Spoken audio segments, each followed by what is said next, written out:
Here was solid file cabinets, completely packed full, every single drawer, the big file cabinets of individual pieces of research material, rare transcripts, any of that stuff. All this we still possess. I just have it in safe storage now. This was the studio, the audio and video portions. Watch your step. Back here, just the remnants of cable. All my masters are just down here on the floor. Bills are all preserved in a safe place. Those are just the masters of all my broadcast. And in here was audio and video setup and all our duplication, order fulfillment. And here is the famous microphone that Bill loved so much and talked about on the air, the RCA tube mic right here. He really liked this microphone a lot. From when he got it, that's all he used on the broadcast. How old is it? Oh, 40s. This is one of his Vietnam service medals. Now, some of his were just destroyed over the years moving. So he had put together this batch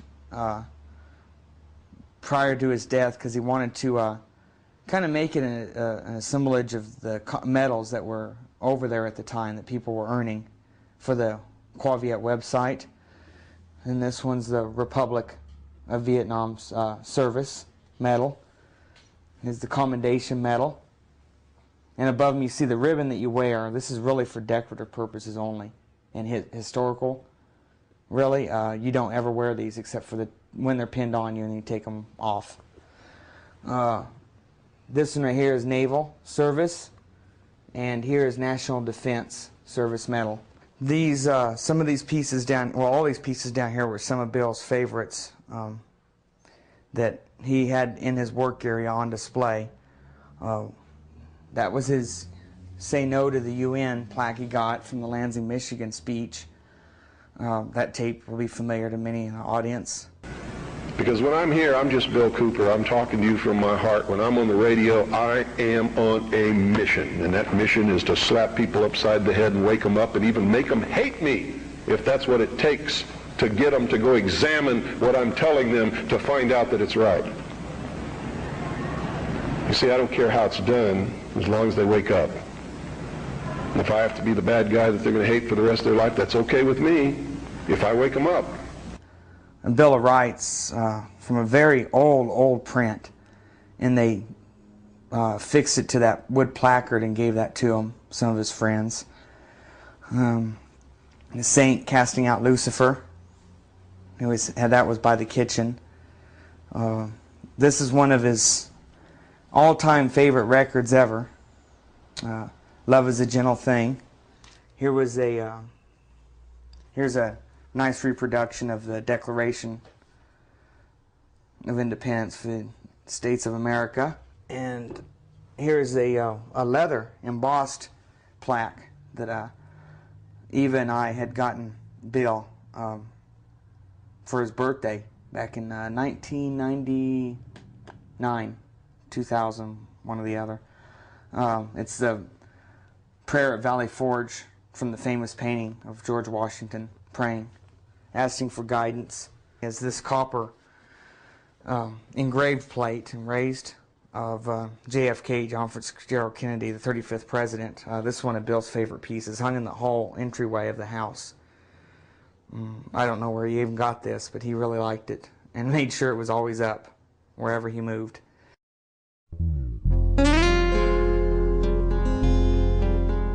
The story of how I came upon this site is a unique one. Tasked with having to find a site and not much time, I went to the city of Springerville, and this was one of the few things that worked out smoothly following his death, and at least with all the arrangements. I went down there.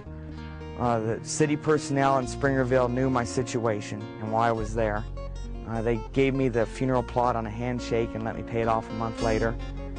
And they even had the city working crew, the field crew that would have to dig it, come out after hours that day when they could have been home because they weren't getting paid and meet me.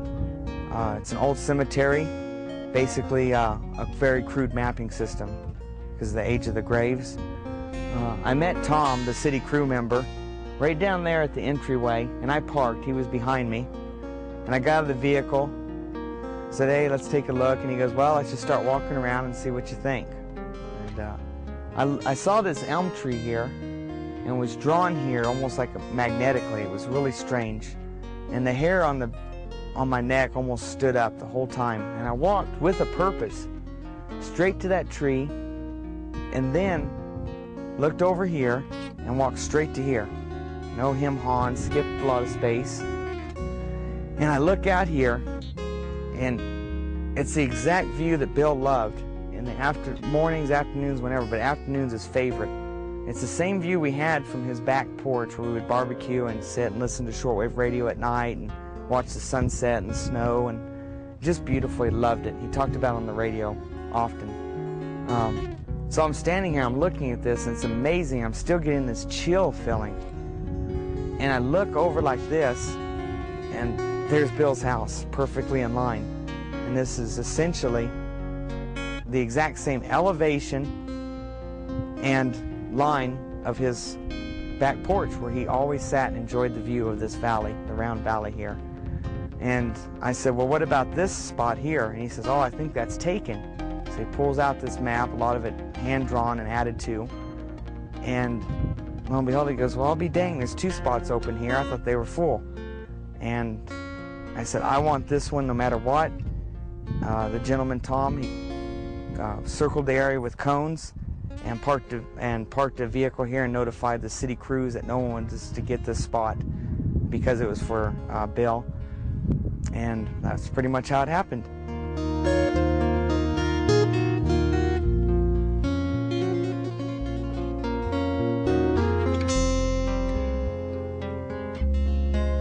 Track of it.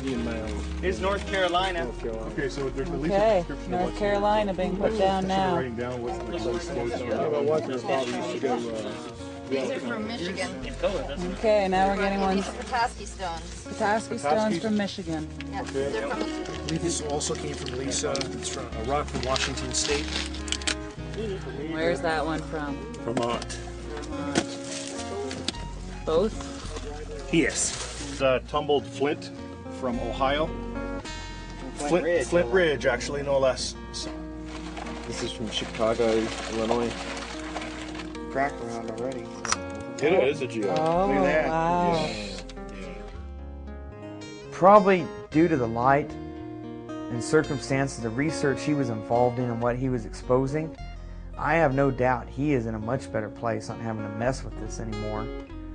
And but he left behind a huge hole in society and this whole genre of research that cannot be filled by anyone else, at least that I've ever ran into in this field or expect to run into. He's missed by many. And he made his fair share of enemies. Sometimes that happens if you're going to call their bluff, especially in front of 5,000 or 10,000 guests at a speaking engagement. Ideally, we hope the Hour of the Time will continue forever, or at least as long as Doyle and I are around, which is going to be a good long time.